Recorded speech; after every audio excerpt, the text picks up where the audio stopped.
Claressa Shields fought in the PFL last night. I got to watch it. I was impressed by her. I was impressed by her attitude, is what I liked. She was a great sport. When she lost the match, she walked over to the other girl. She shook hands like you're supposed to do. She gave a smile, said something to her opponent, and walked off. I like sportsmanship. I mean, there's something about that I appreciate. Coming into this fight, Claressa and Jake Paul had a back and forth. And Claressa, who's a two-time Olympic champion, but she's done things in professional boxing as well. People always talk about, whenever they talk about her resume, in fact, even in the PFL last night, when it was time to fight, she was introduced as the two-time Olympic champion. So whatever she's done in the sport apparently doesn't uphold to those gold medals, but I thought she was the world champion. I don't think she's ever lost in the pros. And even if I don't have that, or even if you think I should have that, my point is just to say she's fantastic. She did a fantastic job with boxing. Okay. So she states that she would never open for Jake Paul. And the reason had nothing to do with Paul. She just doesn't think that Paul should be the top pay-per-view star on Showtime.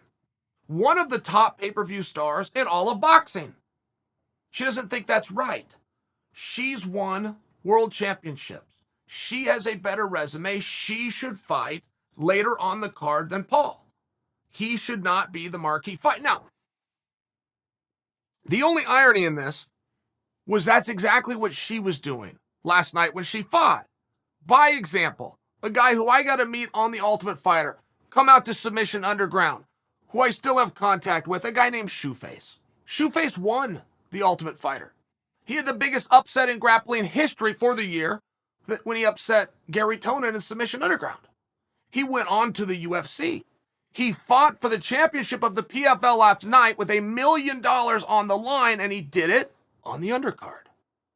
The reason he did not have a main card spot is because they pulled his title fight down so they could put Claressa Shields in the main card. And that was the only irony with this whole thing, is what she said she would never do.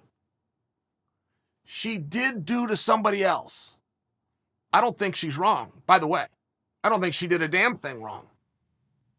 She's a fighter on a card. And it's not that she's not good enough. She isn't. But it's not that she isn't good enough to headline the card or to even main event the card. It's that she is not known enough. She is not interesting enough. She is not out there enough. She does not have the mandate of the masses. But she does have a couple of gold medals. Now, hold that thought.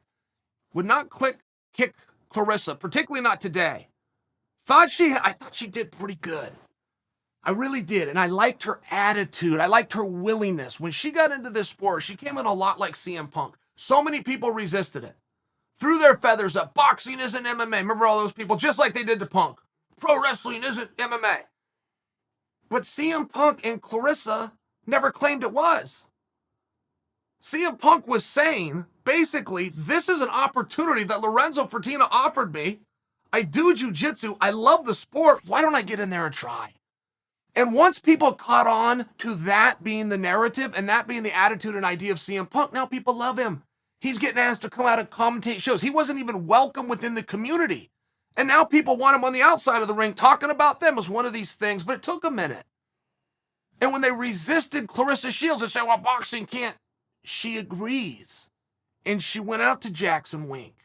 And she spends a lot of time with Holly Holm, who also had some professional boxing. Somebody that she could trust, a bigger, longer, taller. Sounds like a great workout partner. Sounds like she's doing everything right. So she gets into the ring, and I do have a question for you. That's where the niceness or the critique is going to end. This is a legitimate question, which is, why is it not working? And not only why is it not working for Claressa, why is it seldomly work out for a striker? Unless your name is Maurice Smith or your name is Israel Adesanya, what is the problem with learning MMA? Because we'll get a guy that's got a pretty decent wrestling background, and he can go to the highest levels of MMA doing other things. Learning the punches, learning the kicks, learning the elbows, learning the knees, learning how to move his hips on top, learning about wrist control, head position. Why does it not work out for the striker? And that's a tough one for me, because when I look at Kayla Harrison, I don't see a whole lot of combat skill there. Judo has zero level of success in MMA, aside from Ronda Rousey. Zero, and I mean zero. Not only has judo never won a championship, judo's never fought for a championship. Judo has never been, this is true, guys, judo has never been in a number one contender's bout. There was not a judo practitioner who even made it to the fight that if you won, you could go on to the title fight. They haven't even been that far. It just has no success in this sport, and I don't know why. So when you have Kayla Harrison, she comes over, she starts doing well. I felt as though I can tell you why. She understands competing. She does not beat herself in the locker room. She's got nerves of steel. She understands one-on-one. She understands time and space. She understands points in a 10-9. She understands how to compete. And I am large part am right. A little foot trip on the feet, and of course you're going to jump for the armbar. That's no surprise. In large part, I still think that I'm right. She's a competitor. She's tough. She believes in herself. You go ahead and set the rules. I know how to compete. You give me a little bit of time to train. I'm coming out and I'm going to beat you. She has that attitude. I don't know that I believe that the judo really converts to the mixed martial arts, considering since they've been setting that octagon up in 1993 for nobody else that has. Why her? And when I felt very confident with that being my answer, she knows how to compete. A lot of people don't even know what that means, let alone how to do it. She does. She's special. My theory would have to carry over to Claressa Shields, who was at those same Olympics and received the same color medal as many times, which is 2, which is amazing accomplishment. Why does it not? And it's not just Claressa. A number of strikers. I will tell you, I was a wrestler first. I'll insert myself. I would have loved to know how to box like her. Oh my goodness, if I could have just stayed on my feet, moved around the way she moves, be able to roll with shots, see them coming no distance, be able to go to the body. Oh, it was my dream. But it was every other wrestler's dream too. We never got close. Not even close to that level of skill. There has never been a wrestler that converted over to MMA. I could name 20 for you that went on to be the world champion. I could name 6 for you that the world champion right now between Bellator and UFC combined that could even make an Olympic team in boxing. Every day I tried to be as good as she was as what she's good at, which is the boxing. How come they have such a hard time learning the grappling? I don't have the answer for this. It's a legitimate question by me. Even ones that have had success, Tyrone Spong, Ray Seffel, of course, Maurice Smith went all the way to the gold. Of course, Israel Sonnen went all the way. Maybe we need them to come in and talk about it. But then again, there was some kickboxing in there, very different than just boxing. Is that a piece of it? Does learning the lower half of your body, the stance is different, the way you block is different, is that some kind of relevance to it? Why can they not keep people off the bottom? And I did see Claressa Shields do some stuff very well. In all fairness, she was up against the cage. Her opponent did not know what she was doing. I mean, they brought in this girl was easy. To beat Claressa, you're going to need wrestling. They brought in a gal from Mexico. Mexico is just like England when it comes to how many people represent their country every 4 years at the Olympic Games. In wrestling, 0. Don't even have a contention. Don't even have a team.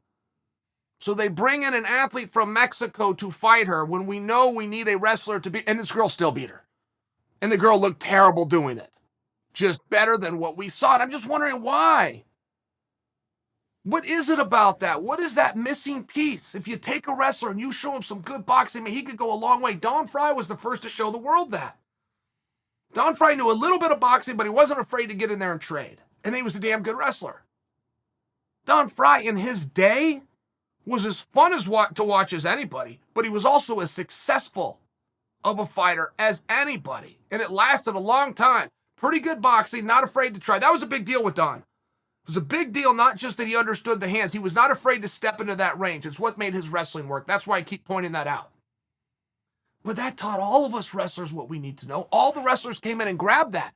Grab their best boxing coach. Start working on it. Start wanting to look like the jumping more rope. Roll in the back. Hitting on the heavy back. All the stuff the boxers do is what the wrestlers go in and do. And they go all the way in MMA. How come it doesn't work in reverse? It's not just Claressa. She's not alone. There's only 2 exceptions. Again, Maurice and Adesanya. Why? I'm asking the question, and I'm sincerely curious. It's not a work ethic issue. I just trust that. I just would know what it would take to make it as far as Claressa did. It's not a lack of attitude. Her interviews were very clear. Here's what I need to do. Here's what I'm working on in the gym, and here's who I'm doing it with. I mean, it checks every single box. but her result is the same as most boxers who come over. Not great. Can that change? And what is the difference? And I want an answer here. I have a son. If my son goes down the road of fighting and he turns to me to help to guide his career, I have thought many times about getting him in boxing right off the bat. Am I looking at it wrong? Does boxing need to be an element, but it's the last element? And if so, why?